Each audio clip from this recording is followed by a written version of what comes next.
Hello friend, कैसे हैं आप लोग। मैं बॉबी कुमार उम्मीद करता हूं कि आप बहुत अच्छे होंगे। पिछली वीडियो में हमने पढ़ा था केंद्रीय मंत्रिपरिषद या मंत्रिमंडल। हमारा जो मेन टॉपिक है वो भी कार्यपालिका चल रहा है। कार्यपालिका में सबसे पहले हमारे राष्ट्रपति महोदय आते हैं, फिर उपराष्ट्रपति जी आते हैं, उसके बाद हमारा मंत्रिमंडल या मंत्रिपरिषद आता है।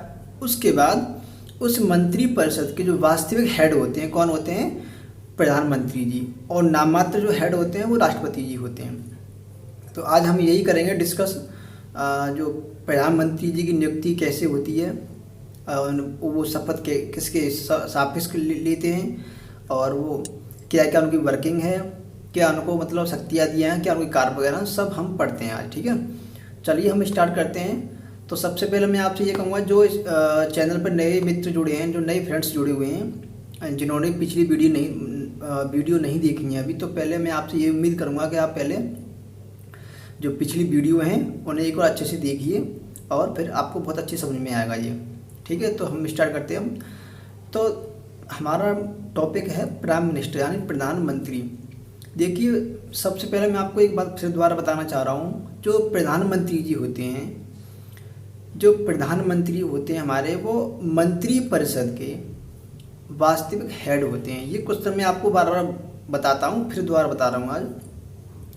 और जो उस मंत्रिपरिषद के जो नाम मात्र या सिर्फ नाम के लिए हेड, सिंपल सी भाषा में आपसे बोल दूँ कि नाम यानी जो नाम के लिए होते हैं वो हमारे राष्ट्रपति जी होते हैं, और जो वास्तविक हेड होते हैं वो हमारे प्रधानमंत्री जी होते हैं यानी पीएम होते हैं।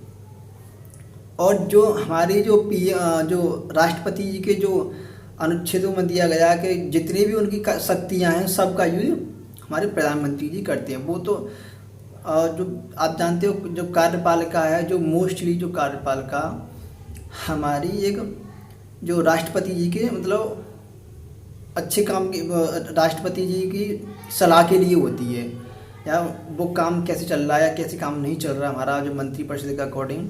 बट जो मेन जो सबसे उसके कर्ता धर्ता होते हैं वो हमारे माननीय प्रधानमंत्री महोदय होते हैं। तो देखिए, जो मंत्रिपरिषद होता है वो मंत्रिपरिषद का गठन अनुच्छेद 74 के तहत होता है। ठीक है, हमारा ये मंत्रिपरिषद हो गया, इसका गठन अनुच्छेद 74 के तहत होता है। और जो इस मंत्रिपरिषद के जो वास्तविक हेड होते हैं वो हमारे प्रधानमंत्री जी होते हैं, जो उनका पद अनुच्छेद 75 के तहत है। और इसके जो नाममात्र हेड होते हैं वो राष्ट्रपति महोदय होते हैं। ये आपके 2 पॉइंट यहाँ से क्लियर होने चाहिए। ठीक है, जो मंत्रिपरिषद है मेरा सेंटर में, वो मेरा अनुच्छेद 74 के तहत है, गठन किया गया है, और प्रधानमंत्री जी का 75 के तहत। ठीक है ना। अब बात ये आती है कि जब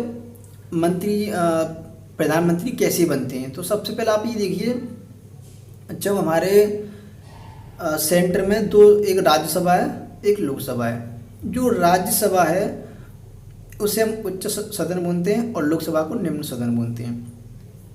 और जो लोकसभा का जो चुनाव होता है वो जनता के द्वारा होता है, और जो राज्यसभा का चुनाव होता है वो हमारा किसके होता है? वो जो हमारे विधायक वगैरह, सांसद वगैरह होते हैं उनके सापेक्ष राज्यसभा में चुनाव होते हैं।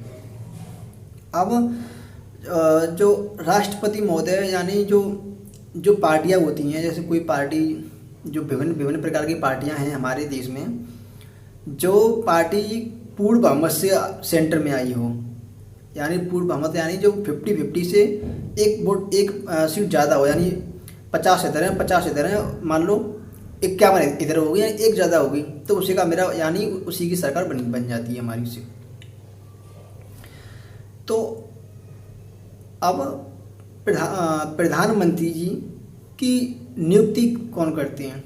आप तो ये मत समझिए कि जो चुनाव हो गया, यानी जो हमारे जो भारत में चुनाव होते हैं, लोकसभा का जो चुनाव होता है, तो उसमें जो जितने मतलब जो सांसद होते हैं, जितने एमपी होते हैं, मेंबर ऑफ पार्लियामेंट, वो आने के बाद के ऐसी मतलब प्रधानमंत्री की उनके पार्टी के अकॉर्डिंग ही उनकी नियुक्ति होती है। तो प्रधानमंत्री की नियुक्ति माननीय राष्ट्रपति महोदय करते हैं। ठीक है ना, एक पॉइंट आपका यहाँ से ये क्लियर होना चाहिए। ठीक है ना। प्रधानमंत्री की नियुक्ति राष्ट्रपति जी करते हैं। ठीक है। नेक्स्ट पॉइंट है आपका, इनका चुनाव कैसा होता है, प्रधानमंत्री जी का चुनाव कैसे होता है, तो इनका चुनाव जनता के द्वारा होता है। ठीक है ना। नेक्स्ट चलते हैं हम लोग आगे। मैंने अभी आपको बताया था कि जो लोकसभा में बहुमत दल का नेता ही प्रधानमंत्री बनता है। यानी जो लोकसभा में जो बहुमत दल जो जीत के आया है उसी का ही नेता हमारा प्राइम मिनिस्टर बनता है। ठीक है। अब जो राज्यसभा और लोकसभा में जो मेंबर होते हैं, लोकसभा में 25 साल कम से कम है, यानी न्यूनतम आयु 25 साल है, और राज्यसभा में न्यूनतम आयु 30 वर्ष है। यानी अगर आप लोकसभा के लिए आप सांसद के लिए वो मतलब नॉमिनेशन करते हैं तो आपकी एज 25 ईयर होनी चाहिए और राज्यसभा के लिए 30 ईयर होनी चाहिए। ठीक है ना।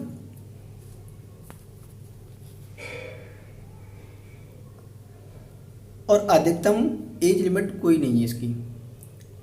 और एक क्वेश्चन आपका यहाँ से बनता है कि जो प्रधानमंत्री होते हैं, प्रधानमंत्री कितने बार देश के प्रधानमंत्री बन सकते हैं, तो कोई लिमिट नहीं है कि कभी तक बन सकते, जब तक वो जनता के हित में काम करते रहेंगे उतनी बार ही वो देश के प्रधानमंत्री बन सकते हैं। इसमें इतना नहीं है कि 60 साल के ऊपर नहीं बन सकते, 55 साल के ऊपर नहीं बन सकते, या 70 साल के ऊपर, ऐसा कोई मतलब संविधान में मेंशन नहीं है। ठीक है ना। तो इसकी भी नो लिमिट और इसकी भी नो लिमिट। प्रधानमंत्री जी की शपथ किसके सापेक्ष होती है, प्रधानमंत्री की शपथ राष्ट्रपति महोदय जी करते हैं। ठीक है ना। प्रधानमंत्री जी का कार्यकाल कितना होता है, प्रधानमंत्री जी का कार्यकाल 5 साल का होता है। कितना होता है, प्रधानमंत्री जी का कार्यकाल 5 साल होता है। अब 5 साल के अंदर क्या प्रधानमंत्री जी को हटाया नहीं जा सकता, बिल्कुल हटाया जा सकता अगर राष्ट्रपति जी चाहें, यानी राष्ट्रपति जी के प्रसाद पर्यंत के द्वारा। अब क्वेश्चन बनता है प्रसाद पर्यंत क्या होता है, यानी प्रसाद पर्यंत यानी अपनी इच्छा अनुसार, यानी इसका मतलब ये हो गया कि संसद में प्रधानमंत्री के खिलाफ कोई मतलब ऑब्जेक्शन उठाया जा रहा है कि वो काम ठीक से नहीं चल रहा, तो उनको वो पारित होता है तो राष्ट्रपति जी अपनी इच्छा से उनको पद से हटा सकते हैं, ये उनको अधिकार है। ठीक है। नेक्स्ट पॉइंट है हमारा, प्रधानमंत्री जी किसको त्यागपत्र देते हैं, तो प्रधानमंत्री जी अपना त्यागपत्र राष्ट्रपति जी को देते हैं। ठीक है ना। आपका एक क्वेश्चन यहाँ से क्लियर होना चाहिए। तो प्रधानमंत्री जी अपना त्यागपत्र राष्ट्रपति जी को देते हैं। ठीक है ना। गर्मी कुछ ज़्यादा क्यों,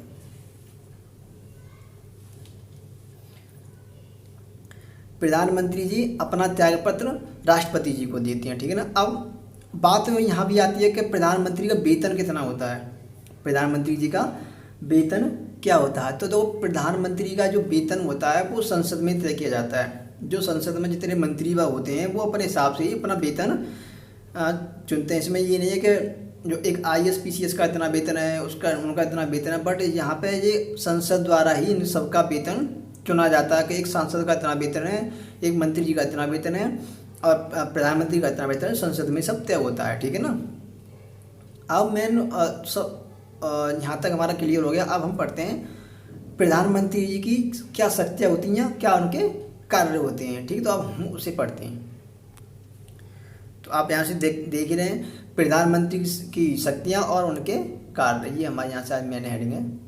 तो देखो एक मंत्री परिषद होता है, जो मंत्री परिषद की बैठक होती है, जो मंत्री परिषद की बैठक होती है उस बैठक की जो अध्यक्षता माननीय प्रधानमंत्री महोदय करती हैं।